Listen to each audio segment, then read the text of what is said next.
वास्तव न्यूज में स्वागत है आपका। मैं सरदार फिर से कांग्रेस सरकार के विरोध आंदोलन। ताकि ये आंदोलन इसलिए है जिनकी जिनकी जमीनें हैं और उनको हक पत्र दे दिया जाए। अब तो ये आंदोलन बड़ी तेजी से चलने लग गया है, ताकि अब यहाँ पर किसान है, मजदूर है, हिंदू है, मुसलमान है, दलित है, हर कोई इस धरती पर रहने का हक ऊपर वाले ने दिया है, मगर छीनने का हक किसी को नहीं दिया। अब उसी तरह जमीन जायदाद के लिए तख्त और ताज चले गए हैं। भाई भाई के बीच में दुश्मनी हो गई है, कहीं खून खराबे हो गए हैं।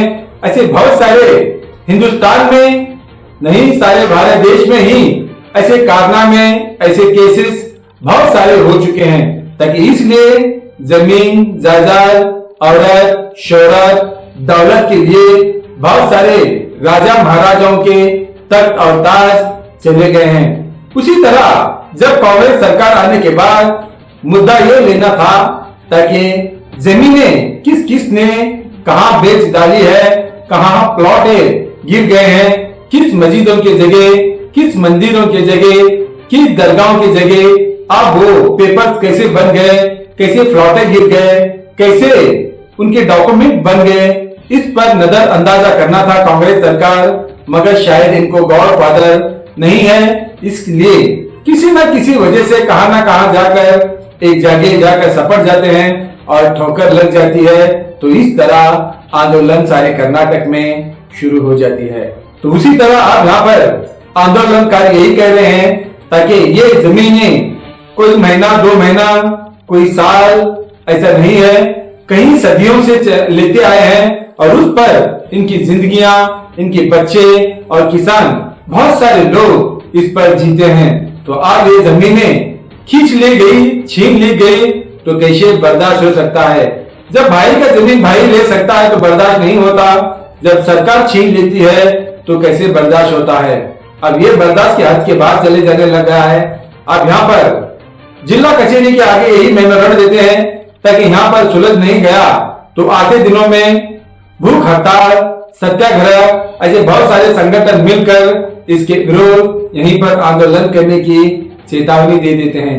ऐसे बहुत सारे कर्नाटक में तो हो गया है, मगर विजयपुर शहर में उन पर क्यों कानून कार्रवाई के लिए आवाज नहीं उठ पाती, जिन्हें कुछ नेताओं ने रहकर भी उन्हीं के आज सरकार के होते हुए पर भी उन्होंने क्या सरकार की जमीनें क्या नहीं ले पाई, क्या उनके भी जमीनें नहीं छीन ले पाई, ताकि उनके भी सरकार के होते हुए भी वक्फ की जमीनें जो नेता हैं उन नेताओं के नाम पर हो गया है।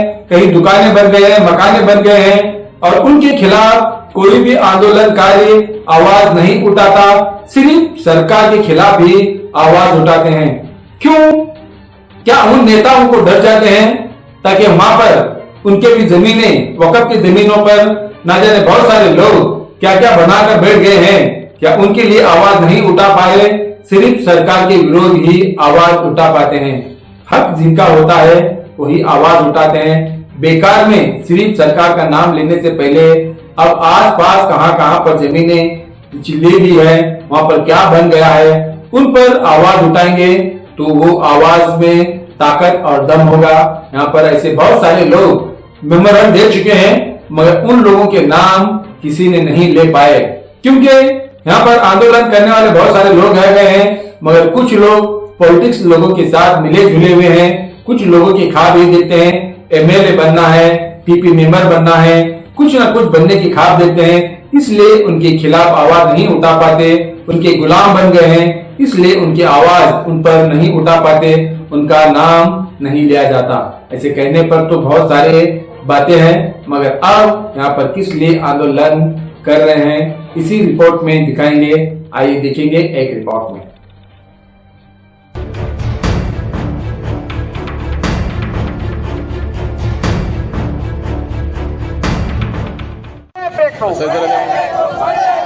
ಬಕರಕ್ಕೂ ಸಾಗುವಳಿದಾರರ ರೈತರಿಗೆ ಹಕ್ಕುಪತ್ರ ಕೊಡಲೇಬೇಕು. ನಮ್ಮ ಭೂಮಿ ನಮ್ಮ ಹಕ್ಕು, ನಮ್ಮ ಹಕ್ಕು ನಮ್ಮ ಭೂಮಿ. ಉಳುವವನೇ ಉಳುವವನೇ ಭೂಮಿಯ ಒಡೆಯ, ಉಳುವವನೇ ಭೂಮಿಯ ಒಡೆಯ. ರೈತರೇ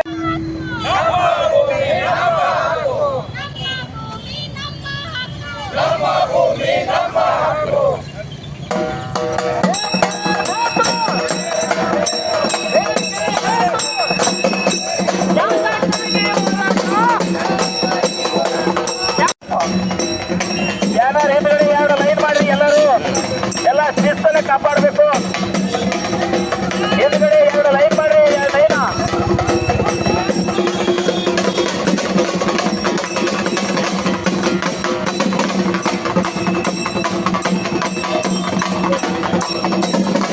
ರೈತರೇ ಒಂದು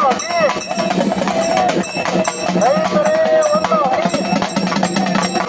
ರೈತರೇ ಒಂದು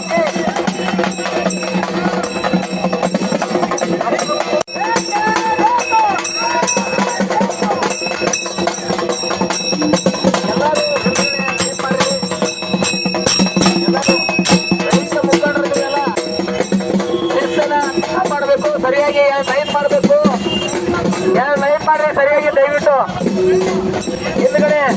ಹಿಂದ್ಗಡೆ ಸರ್ವು ಎಲ್ಲರೂ ಲೈನ್ ಮಾಡ್ರಿ.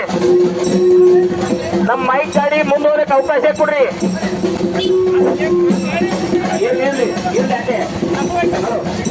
ಮೈಕ್ ಗಾಡಿ ಹೋಗಿ ನೀವೆಲ್ಲರೂ ಹಿಂದ್ಗಡೆ ಲೈನ್ ಮಾಡಬೇಕು. ಲೈನ್ ಮಾಡಿ, ಲೈನ್ ಮಾಡಿ, ಏನು ತೊಂದರೆ ಇಲ್ಲ.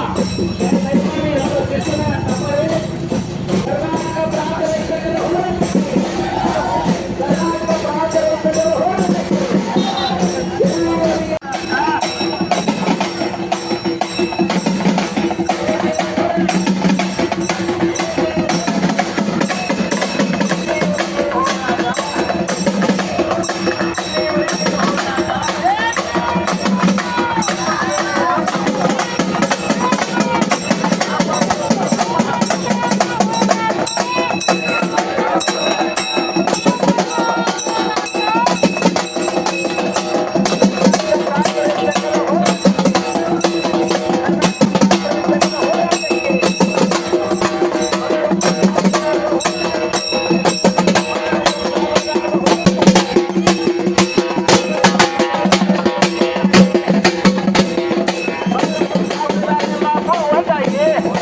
ರೈತರೆಲ್ಲರೂ ಒಂದಾಗಿ ಎಲ್ಲಿವರೆಗೆ ಹೋರಾಟ, ಎಲ್ಲಿವರೆಗೆ ಹೋರಾಟ. ಬಗರುಕುಂ ಸಾಗುವಳಿದಾರರಿಗೆ ಹಕ್ಕುಪತ್ರ ಕೊಡಲೇಬೇಕು. ಬಗರುಕುಂ ಸಾಗುವಳಿದಾರರಿಗೆ ಹಕ್ಕುಪತ್ರ ಕೊಡಲೇಬೇಕು. ಬಗರುಕುಂ ಸಾಗುವಳಿದಾರರಿಗೆ ಒಕ್ಕಲಿಸುವುದನ್ನು ನಿಲ್ಲಿಸಲು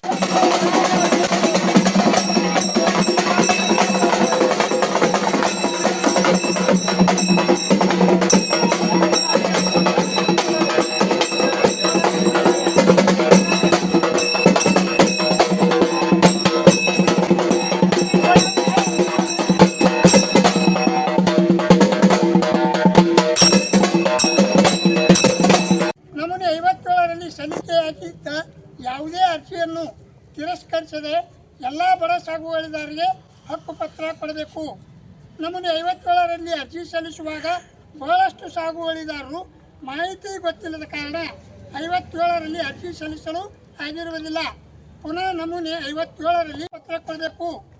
ಈ ಮೇಲಿನ ಎಲ್ಲ ಬೇಡಿಕೆಗಳು ನ್ಯಾಯಯುತವಾಗಿದ್ದು ಎಲ್ಲ ಸಾಗುವಳಿದಾರರ ಅರ್ಜಿಗಳನ್ನು ಅಕ್ರಮ ಸಕ್ರಮ ಸಮಿತಿಯ ಮುಂದೆ ಇಟ್ಟು ಭೂಮಿಯನ್ನು ಮಂಜೂರು ಮಾಡಿ ಹಕ್ಕುಪತ್ರ ಕೊಡ್ತೀರಿ ಎಂದು ನಂಬಿ ಬರಕೊಟ್ಟ ವಿನಂತಿ ಅರ್ಜಿ.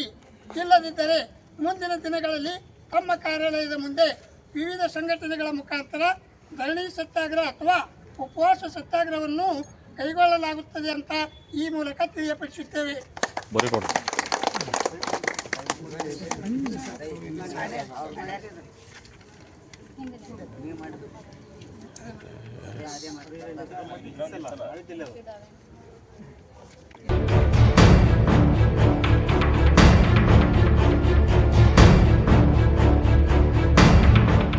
ಸಂಘದ ನೇತೃತ್ವದಲ್ಲಿ, ದಲಿತ ಹಕ್ಕುಗಳ ಸಮಿತಿಯ ನೇತೃತ್ವದಲ್ಲಿ ಬಿಜಾಪುರ ಜಿಲ್ಲೆಯಲ್ಲಿ ಬಗರುಕುಂ ಸಾಗುವಳಿದಾರರ ಒಂದು ಹಕ್ಕುಪತ್ರಕ್ಕಾಗಿ ಏನು ಸರ್ಕಾರ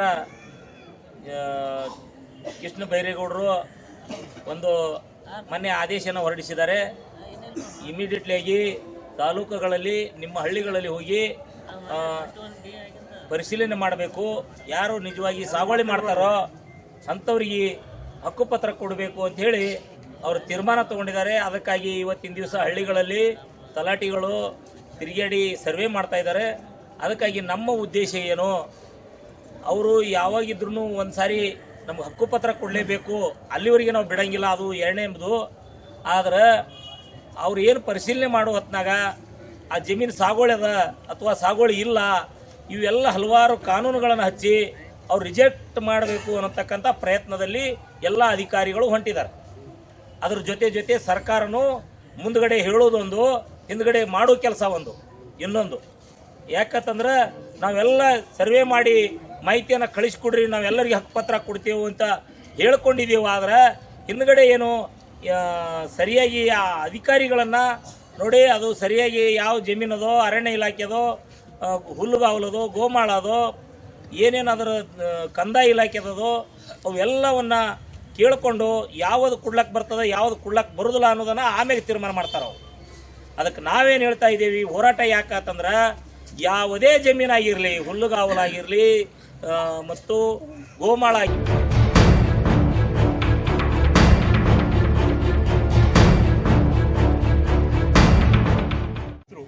ಕೃಷಿ ಕೂಲಿಕಾರರು ನಿರಂತರವಾಗಿ ಸುಮಾರು 30, 40, 50 ವರ್ಷಗಳಿಂದ ಭೂಮಿಯನ್ನು ಸಾಗುವಳಿ ಮಾಡ್ಕೊಂಡು ಬಂದಿದ್ದಾರೆ. ಅಕ್ರಮ ಭೂಮಿ ಸಕ್ರಮ ಮಾಡ್ರಿ ಅಂತ ನಿರಂತರವಾದಂಥ ಹೋರಾಟಗಳು ಕೂಡ ನಾವು ಮಾಡ್ಕೊಂಡು ಬಂದಿದ್ದೀವಿ. ಭೀಮಸಿ ಕಲಾದಿಗೆ ಅವರು ಆದಿಯಾಗಿ ಹಿಡ್ಕೊಂಡು ನಾವೆಲ್ಲ ಹೋರಾಟ ಮಾಡ್ಕೊಂಡು ಬಂದಿದ್ದದ. ಮೊನ್ನೆ ಆಗಸ್ಟ್ 5ನೇ ತಾರೀಕಿನ ದಿವಸ ನಮ್ಮ ಭೀಮಸಿ ಕಲಾದಿಗೆ ಅವರು ನಿಧನರಾದರು. ಹೋರಾಟ ಮಾಡಿ ಮಾಡಿ ಬಡವರಿಗಾಗಿ, ರೈತರಿಗಾಗಿ ಹೋರಾಟ ಮಾಡಿ ಮಾಡಿ ಬರಿಗಾಲಿನಿಂದ ನಡೆದು ನೀರಾವರಿ ಆಗಬೇಕು ನಿಮ್ಮ ಜಿಲ್ಲೆಗೆ ಅಂಥೇಳಿ ಹೋರಾಟ ಮಾಡುವಂಥ ವ್ಯಕ್ತಿ ಮೊನ್ನೆ ನಿಧನರಾದರು.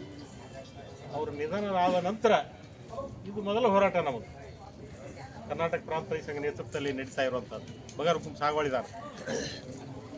ಒಂದು ವೇಳೆ ಇವತ್ತು ರಾಜ್ಯ ಸರ್ಕಾರ ಒಂದು ಆದೇಶ ಹೊರಡಿಸಿದೆ. ಕಂದಾಯ ಇಲಾಖೆಯ ಸಚಿವರು ಎಲ್ಲೆಲ್ಲಿ ಆಯಾ ಜಿಲ್ಲೆಗಳಲ್ಲಿ ರೈತರು ಸಾಗುವಳಿ ಮಾಡ್ಕೊಂಡಿದ್ದಾರೆ, ಅಕ್ರಮ ಭೂಮಿಯನ್ನು ಸಾಗುವಳಿ ಮಾಡ್ಕೊಂಡಿದ್ದಾರೆ, ಅವರಿಗೆಲ್ಲ ಹಕ್ಕುಪತ್ರ ಕೊಡಬೇಕು. ಆ ಕಾರಣಕ್ಕಾಗಿ ಎಲ್ಲೆಲ್ಲಿ ಅರ್ಹರದಾರ ಆ ಅರ್ಹರ ಲಿಸ್ಟನ್ನು ನಾವು ಕಳಿಸ್ರಿ ಅಂತೇಳಿ ಸರ್ಕಾರ ಹೇಳಿದೆ. 25ನೇ ತಾರೀಕಿಗೆ ಗಡುವು ಕೊಟ್ಟಾರ.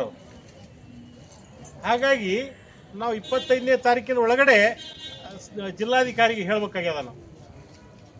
ನಾವು ಸುಮಾರು ದಿವಸದಿಂದ ಹೋರಾಟ ಮಾಡ್ಕೊಂಡು ಬಂದಿದ್ದೀವಿ. 50 ನಂಬರ್ ಫಾರ್ಮ್ ತುಂಬಿವಿ, 53 ನಂಬರ್ ಫಾರ್ಮ್ ತುಂಬಿವಿ, 57 ನಂಬರ್ ಫಾರ್ಮ್ ತುಂಬಿವಿ. ಮೊನ್ನೆ ಮತ್ತೆ ಅವ್ರು ಏನು ಹೇಳಿದರು, ಆನ್ಲೈನ್ ಮ್ಯಾಗ ಅರ್ಜಿ ಹಾಕ್ಕೊಡ್ರಿ ಅಂತ ಹೇಳಿದರು. ಆನ್ಲೈನ್ ಮ್ಯಾಗೂ ಅರ್ಜಿ ಹಾಕ್ಕೊಂಡಿದ್ದವು. ಇನ್ನು ಕೆಲವರು ಬೇಸತ್ತು ಏನಪ್ಪ ಅರ್ಜಿ ತುಂಬ್ರಿ ಅಂತಾರೆ. ತುಂಬಿ ನಮ್ಮ ಜೀವನನೇ ಹೋಯ್ತು, ಇವತ್ತಿನ ಏನೂ ಮಂಜೂರು ಮಾಡ್ತಾ ಇಲ್ಲ ಅಂತ ಕೆಲವರು ನಿರಾಶರಾಗಿ ಅರ್ಜಿನೂ ತುಂಬಿಲ್ಲ. ಹಾಗೆ ಭೂಮಿಯನ್ನು ಸಾಗುವಳಿ ಮಾಡ್ಕೊಂಡು ಅದಾರೆ ಇವತ್ತು.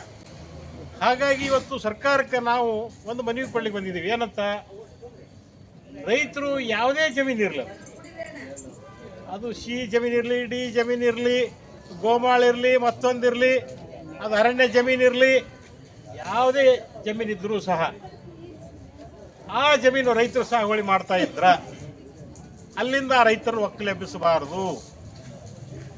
ಅಲ್ಲಿ ಯಾರು ನಿಜವಾಗ್ಲೂ ಅಲ್ಲಿ ಸಾಗುವಳಿ ಮಾಡ್ತಾ ಇದ್ದಾರೆ ಅವರಿಗೆ ಹಕ್ಕುಪತ್ರ ಕೊಡಬೇಕು ಅಂತ ಹೇಳಿ ಇವತ್ತು ನಾವು ಸರ್ಕಾರಕ್ಕೆ ಮನವಿ ಮಾಡಲಿಕ್ಕೆ ಬಂದಿದ್ದೀವಿ.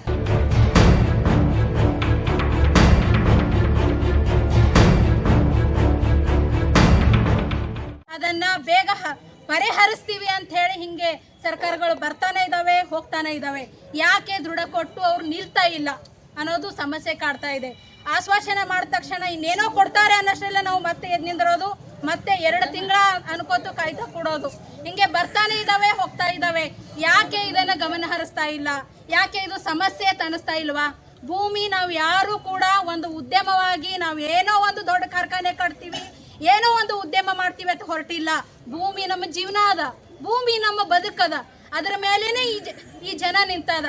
ಯಾಕೆ ಈ ಭೂಮಿಗೆ ಸಲುವಾಗಿ ಇವ್ರು ಇಷ್ಟು ಮಾಡ್ತಾ ಇದ್ದಾರೆ? ಒಂದಲ್ಲ ಎರಡಲ್ಲ, ನಿತ್ಯನೂ ಇದ್ರ ಸಲುವಾಗಿ ಜನ ಸಮಸ್ಯೆನ ಎದುರಿಸ್ತಾ ಇದ್ದೀವಿ. ನಾವು ಯಾರೂ ಕೂಡ ಎಲ್ಲೋ 1 ವರ್ಷ 2 ವರ್ಷಕ್ಕಾಗಿ ನಾವು ಇಲ್ಲಿ ಸಾಗುವಳಿ ಮಾಡ್ತಾ ಇಲ್ಲ. ಮುತ್ತಾತನ ಹಿಡಿದು 40 ವರ್ಷ ಮೇಲ್ಪಟ್ಟು ಹೋರಾಟ ಮಾಡ್ತಾ ಇದ್ದೀವಿ. ಇನ್ನೇನು ನಮಗೆ ಸಿಗ್ತಾ ಇದೆ? ನಾವು ಎಲ್ಲದಕ್ಕೂ ಬದ್ಧವಾಗಿ ಕೇಳ್ತಾ ಇದ್ದೀವಿ. ಎಷ್ಟು ಸುಮಾರು ಉದಾಹರಣೆಗಳು ಕೇಳ್ತಾ ಇದ್ದಾವೆ. ಭೂಮಿಗಾಗಿ ಎಷ್ಟು ಜನರಿಗೆ ದೌರ್ಜನ್ಯಗಳಾಗ್ತಾ ಇದ್ದಾವೆ. ನೇರವಾಗಿ 100 ಎಕರೆ 200 ಎಕರೆ ಇವರಿಗೆ ಬೇರೆ ಬೇರೆ ಕಂಪನಿಗಳಿಗೆ ಕೊಡಕ್ಕೆ ಭೂಮಿ ಇರ್ತದೆ. ನಾವು ಉತ್ತು ಬೀಳ್ತೀವಿ, ಅದರ ಮೇಲೆ ಕುಟುಂಬನ ನಡೆಸ್ತೀವಿ ಅಂದ್ರು ಯಾಕೆ ಭೂಮಿ ಕೊಡ್ತಾ ಇಲ್ಲ? ಇಲ್ಲೇ ನಾವು ಸುಮ್ಮನೆ ಕುಂತಿಲ್ಲ ಆದ್ರೂ ಯಾಕೆ ಇದನ್ನ ಗಮನ ಹರಿಸ್ತಾ ಇಲ್ಲ? ದಯವಿಟ್ಟು ನಮ್ಮ ತಾಳ್ಮೆಯನ್ನು ಪರೀಕ್ಷೆ ಮಾಡಬೇಡಿ ಅಂತ ಹೇಳಿ ನಾನು ಸರ್ಕಾರಕ್ಕೆ ಈ ಮೂಲಕ ಕೇಳ್ಕೊಳ್ತಾ ಇದ್ದೀನಿ. ಈ ಹೋರಾಟ ಇಲ್ಲಿಗೆ ನಿಲ್ಲೋದಿಲ್ಲ. ನಾವು ಯಾವತ್ತೂ ನಮ್ಮ ಭೂಮಿಯನ್ನು ಬಿಟ್ಟು ನಾವು ತಗೊಳ್ಳೋದಿಲ್ಲ ಅಂತ ಹೇಳಿ ಈ ಮೂಲಕ ನನ್ನ ಮಾತನ್ನು ಹೇಳಿ